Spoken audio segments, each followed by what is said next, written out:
Back when you had VHSs and shit. Yeah. Yeah. And magazines. And you know exactly where to start and stop that fucker. And to hit control track if you need to get rid of some of the... What was it? Was it control? What's the... The tracking. The tracking. Yeah, that's right. Oof. Yeah. There's probably a good...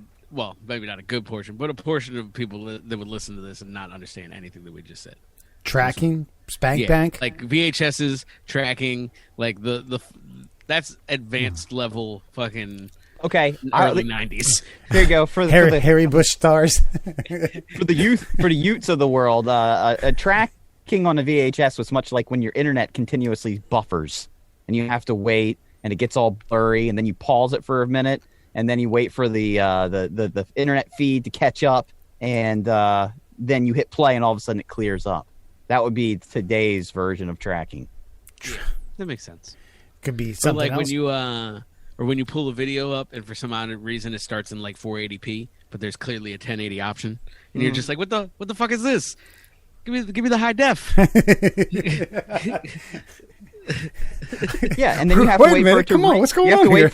For it to rebuffer. Except it was like 240p back then. So actually, I think it was 280. I think it was like It was like 280, like back in the day. Wes, do you remember what was your oldest TV? What did it look like? Mine was in wood. It was a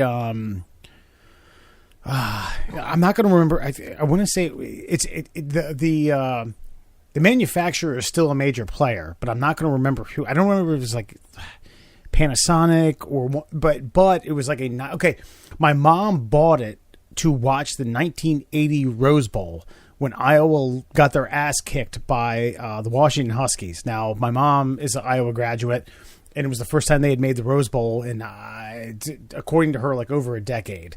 So they had her and my dad bought a color television. So that was the first television that I recall, that I remember.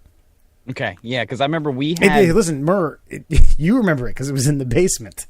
Oh, wow. Okay, so it was that thing. Okay, ours was bigger than that. I think it was a massive 27-inch, and it was in...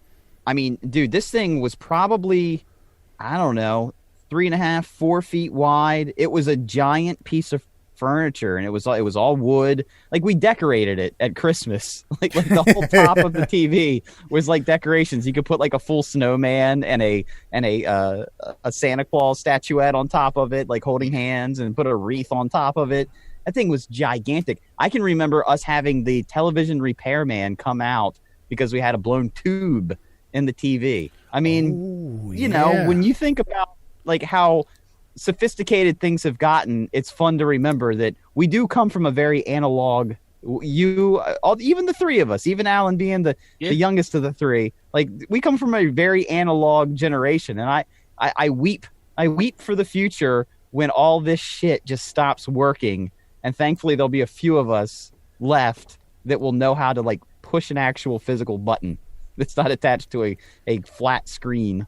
Yeah, that show's crazy, man. Like our TV in the living room was one of those like jams that was like stuffed into ornate wood. Like it had its own compartment and it had like drawers and like cabinets and shit. Like you said, the Christmas shit. It was big enough that like my mom had her Thomas Kincaid Christmas Village right across. You know what I'm saying? Like that's that. I remember that old ass TV. That shit was crazy. And my grandparents had one. Like, yeah, it was weird. Man, memories. Yeah, that there was my brother and I had one in the in our bedroom when we were young. We were still sharing a bedroom, and it had two dials. One was 1 through 11, and one was 0 through 99.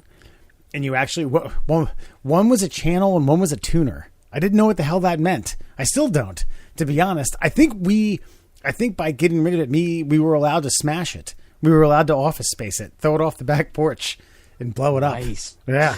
Yeah, because we definitely had like instances where like the plastic spinner broke, and we got the old pliers out and gave her old pick. Get over there to Fox. Need to get my WBFF on, you know, my local channels. Right. Yeah. Good times.